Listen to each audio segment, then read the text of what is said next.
Chào cả nhà nha. Đây là cây bồ đề, đèn chậu, trái đất dài nha cả nhà nha. Em mới vào dây kẽm, quay chia sẻ giao lưu với cả nhà. Ai thấy được hợp ưng ý thì alo em nha.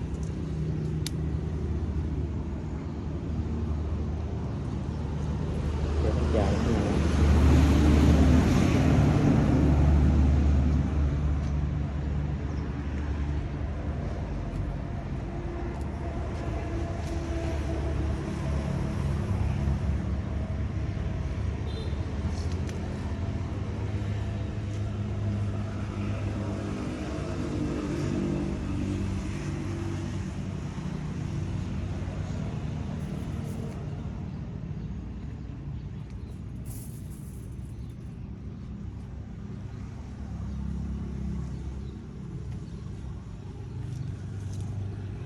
Cây già săn sùi.